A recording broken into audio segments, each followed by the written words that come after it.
The internet most people use today is heavily controlled. Every major platform has content policies, moderation teams, advertiser guidelines, and algorithms designed to make sure you never see anything too disturbing. If someone uploads a video of real violence to YouTube, it's usually gone within hours, sometimes minutes. But that's not how the internet always worked. For a significant stretch of internet history, roughly from the mid-1990s through to the early 2020s, there were websites where you could watch people real accidents caught on camera. At their peak, some of these platforms pulled in tens of millions of visitors every single month. They were completely legal to operate in most countries, and some of the people running them genuinely believed they were doing something important. This is the story of how that world was built, how it grew, and how it eventually fell apart. Before any of this existed online, the appetite for this kind of content was already there. In the 1960s and 70s, a genre of film emerged called Mondo cinema. These were documentary-style movies that compiled real and staged footage of death, violence, and disturbing events from around the world. They were shown in theaters, and people paid to watch them. Then, in 1978 came Faces of Death, a VHS compilation of real and staged death footage that became one of the most passed-around tapes in history. It was banned in 46 countries. In the US alone, it sold over 35 million copies. Teenagers traded it at school. People gathered to watch it at parties. The whole appeal was that it was real, or at least claimed to be. The point is that the internet didn't create this impulse. It just gave it somewhere to live, and once it had that, there was no putting it back. In 1996, a man who went by the pseudonym Soylent registered a domain name he liked the sound of and started posting images to it. No grand vision, no manifesto. He just liked the name, and he had some pictures he thought were funny or disturbing. That website was rotten.com. In the beginning, it was fairly tame by what would later become the standards of this world. Celebrity autopsy photos, images of disease and injury, the kind of content that was shocking purely because you'd never seen anything like it on the internet before. It had a small but dedicated audience and probably would have stayed that way, except that in April 1997, Howard Stern mentioned it on his radio show. Overnight, traffic jumped from around 4,500 visitors a day to 50,000. Rotten.com was suddenly a phenomenon. The content escalated along with the audience: severed limbs, decomposed bodies, graphic accident scenes. And in August 1997, when Princess Diana died in a car crash in Paris, alleged photographs of her body inside the wreckage appeared on Rotten.com. The site became internationally known almost immediately. Soylent framed all of it as a free speech project. His position was that censoring the internet was impractical, unethical, and wrong, and that Rotten.com was proof you couldn't stop information from spreading once it was out there. Whether you agreed with him or not, he wasn't entirely wrong about that second part. But the legal consequences eventually caught up with them. Families of people whose images had been posted without consent began suing the site.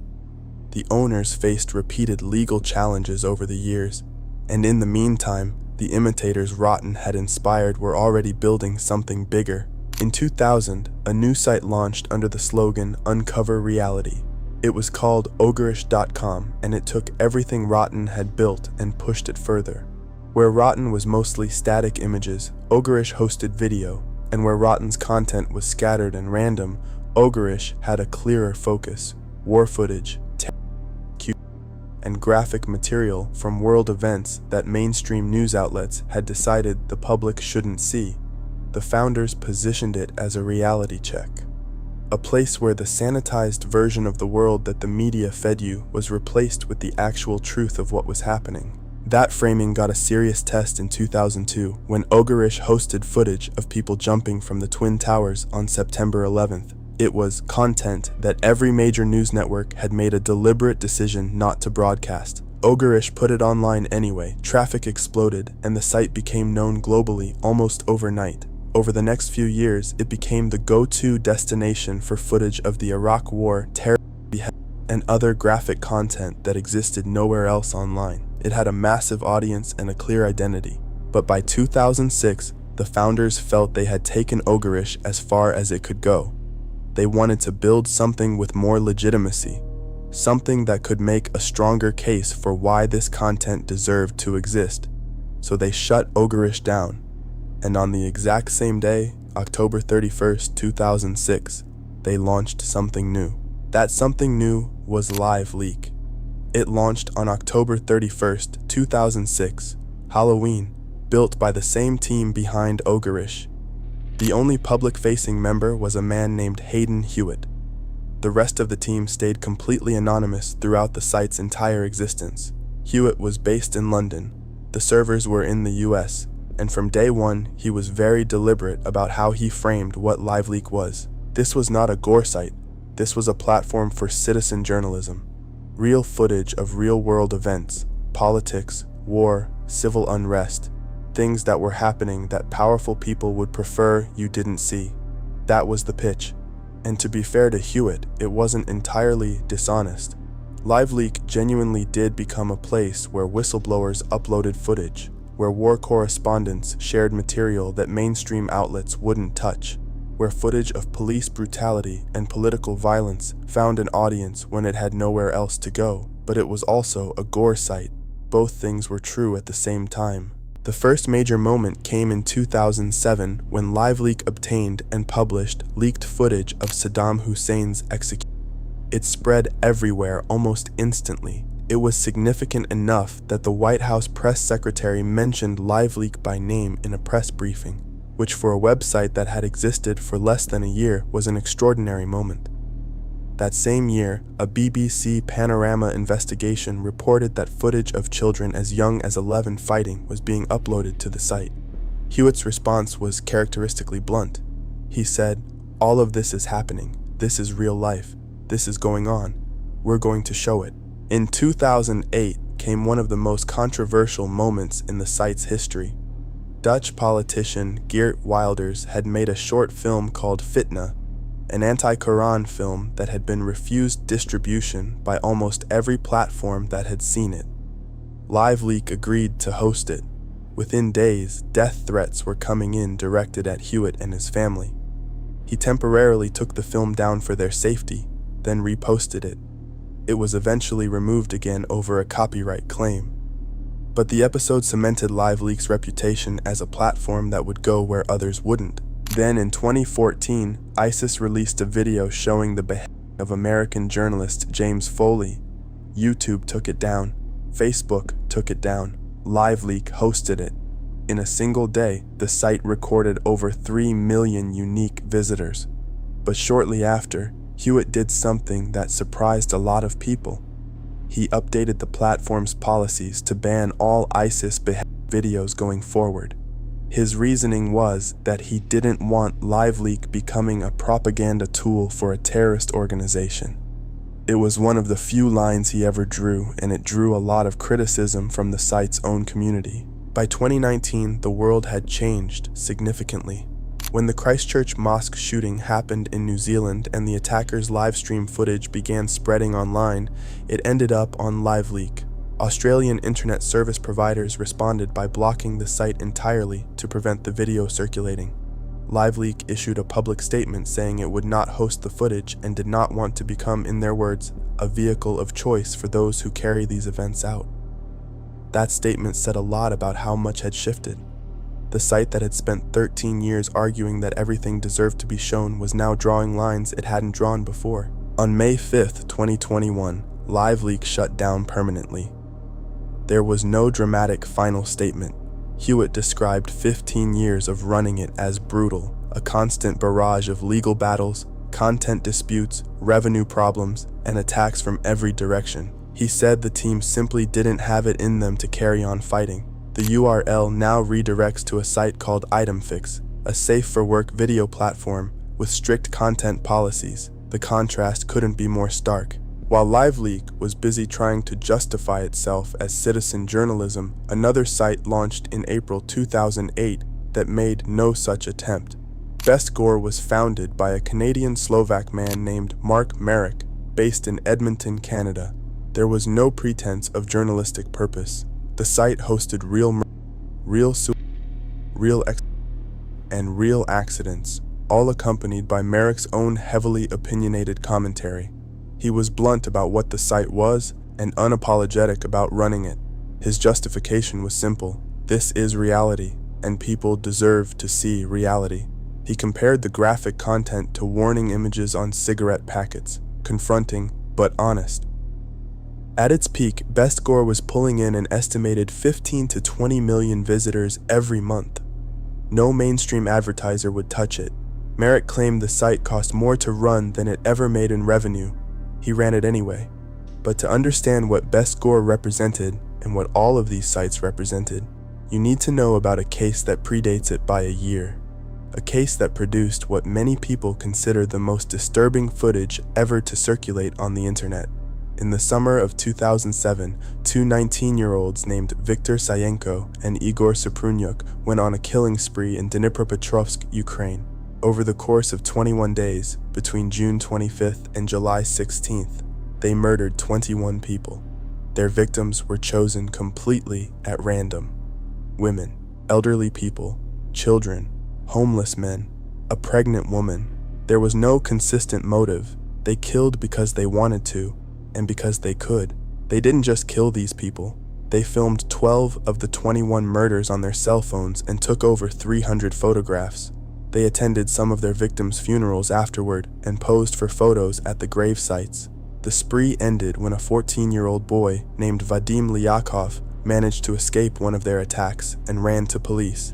He helped officers create sketches of the killers. Shortly after, Suprunyuk was arrested at a local pawn shop trying to sell a phone he had stolen from one of the victims.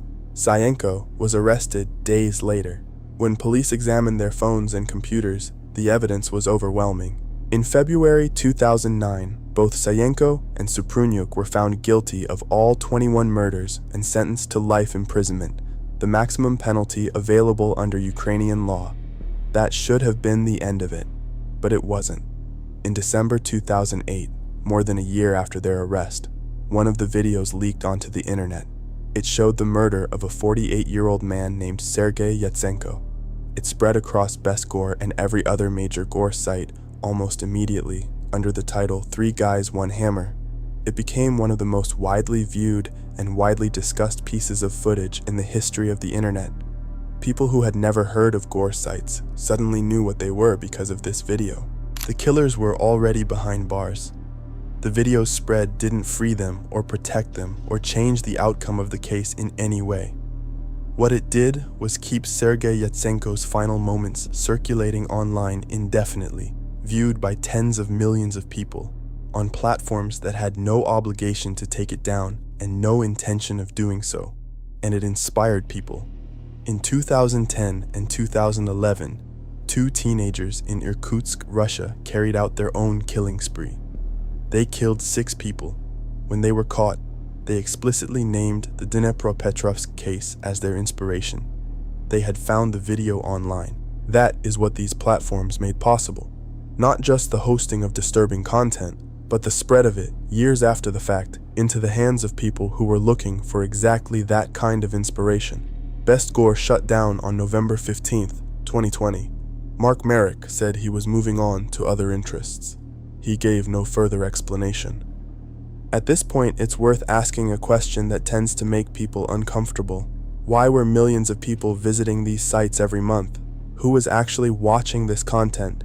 The easy answer is that it was disturbed people, sadists, people with something wrong with them. And while that was certainly true for some visitors, research suggests the reality is considerably more complicated than that.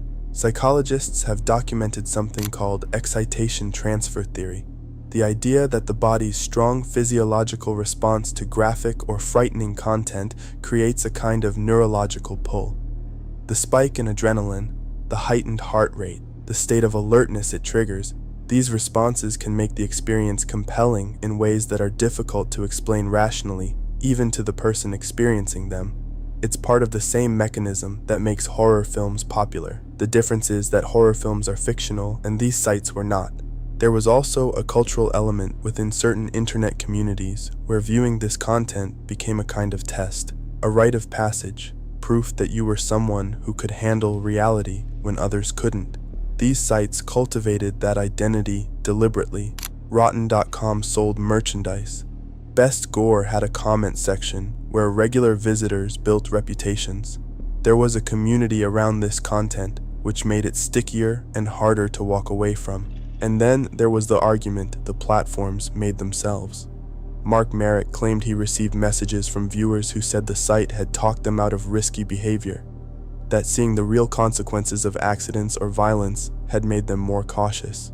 Hayden Hewitt argued that showing the reality of war was more honest than the sanitized version mainstream media presented.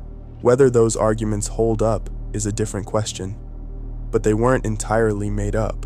Some people genuinely did engage with this content in those ways. The uncomfortable truth is that the audience for these sites was not a monolith. It included curious teenagers, war researchers, medical professionals, journalists, true crime enthusiasts, people processing grief or trauma in unconventional ways, and yes, people who simply enjoyed watching others suffer. All of them were visiting the same websites. By the early 2020s, most of this world was gone. Reddit banned r/WatchPeopleDie in March 2019 following the Christchurch shooting, a community that had existed for years and accumulated hundreds of thousands of subscribers. BestGore shut down in November 2020. LiveLeak shut down in May 2021. The platforms that had defined this space for 2 decades had almost all disappeared within a few years of each other. The reasons weren't identical across all of them, but they rhymed. Legal pressure. Platform pressure from payment processors and hosting companies who didn't want to be associated with the content. The near total impossibility of attracting advertising revenue, and in some cases, LiveLeak most explicitly, the sheer psychological toll of being in the middle of it for so long. Hayden Hewitt had spent 15 years absorbing death threats, navigating legal challenges, making impossible decisions about what to publish and what to pull, and watching content on his platform be cited in connection with real-world violence. When he finally shut it down, he didn't frame it as a defeat or a victory. He just said they were exhausted. But the appetite that built these platforms didn't disappear when they did. It never does. It moved to Telegram channels, to obscure corners of the web with no moderation at all, to platforms based in jurisdictions where content laws are effectively unenforceable. The content is still out there. It's just less visible than it used to be. The average person doesn't stumble into it the way they once might have. But for anyone looking for it, it is not hard to find. These platforms existed for the better part of 3 decades. At their peak, they had tens of millions of visitors. They were run by real people who had real arguments for why what they were doing was justified. And behind every piece of content they ever hosted was a real person. Someone who died, someone who suffered, someone whose worst moment became entertainment for strangers on the internet. That tension never got resolved. The platforms are mostly gone now, but the questions they raised didn't go away with them. Who decides what the public is allowed to see? What responsibility does a platform have for the content it hosts? And what does it say about us that the audience was always there, always enormous, no matter how dark the content got? There are no clean answers to any of those questions, but they're worth sitting with.